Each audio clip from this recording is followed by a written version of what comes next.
सुरेंद्र के ठेके पर रोज काफी सारे शराबी आते थे, लेकिन एक आदमी था जो कि हर रोज ही आया करता था। उसका नाम था गुज्जू। गुज्जू बहुत बड़ा शराबी था और उसकी पत्नी उसकी हरकतों से बड़ी परेशान थी।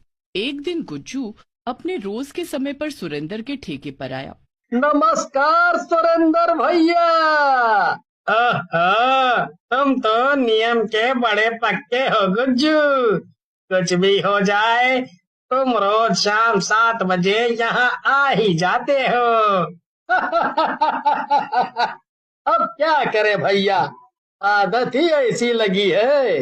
देखना गुज्जू, जरा संभल के रहना। सुना है कि तुम्हारी पत्नी तुमसे बहुत परेशान है, कहीं किसी दिन तुम्हारी पिटाई ना कर दे। अरे नहीं नहीं, वो तो बस चिल्लाती ही रहती है, वो कुछ कर नहीं सकती। खैर, लाइए आप मुझे मेरी शराब की बोतल दे दीजिए, फिर मैं चलूं। गुज्जू शराब लेकर वापस घर की तरफ चल पड़ा, लेकिन घर पहुंचने से पहले वो एक पेड़ के नीचे बैठ गया और शराब पीने लगा। अगर इस बोतल को लेकर मैं घर गया तो पहले रानी मुझसे बहुत लड़ेगी। ओहो, फिर तो सारा मजा ही किरकिरा हो जाएगा। पहले यहीं बैठकर इसे पी लेता हूँ, फिर आराम से घर जाऊंगा। वैसे भी उसके बाद मुझे रानी की किचकिच से ज्यादा कोई फर्क नहीं पड़ेगा। गुज्जू वहीं बैठकर शराब पीने लगता है और काफी नशे में हो जाता है।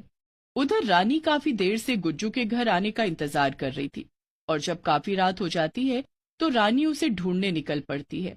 इस आदमी ने तो मेरी जिंदगी बर्बाद कर रखी है, अब इतनी रात गए मैं इस शराबी को ढूंढती फिरूं। थोड़ी देर यहाँ वहां ढूंढने के बाद रानी को गुज्जू पेड़ के पास पड़ा मिलता है। रानी गुस्से में आकर उसे उठाती है और कहने लगती है, अरे अरे अरे, यहाँ क्यों पड़ा है शराबी? इससे अच्छा तो किसी नदी में कूद जाता, कम से कम मुझे तुमसे छुट्टी तो मिलती। गुज्जू बेहोशी की हालत में था और रानी की कही कोई भी बात उसे समझ नहीं आ रही थी। अरे छोड़ मुझे पागल औरत, जब देखो तब आ जाती है मेरी बेइज्जती करवाने। क्या, चुपचाप जाकर घर में बर्तन मांज, समझ आया कि नहीं? यहाँ 4 लोगों के सामने मेरी नाक मत कटवा। अच्छा, ऐसी बात है तो ठीक है, जा रही हूं मैं घर, तुझे यहीं छोड़कर। एक पूरी रात सड़क पर बिताएगा ना, तब अकल ठिकाने आएगी। गुज्जू रानी की बात को अनसुना कर देता है और वहीं सड़क के किनारे पड़ा रहता है। रानी भी उसे छोड़कर वापस घर चली जाती है।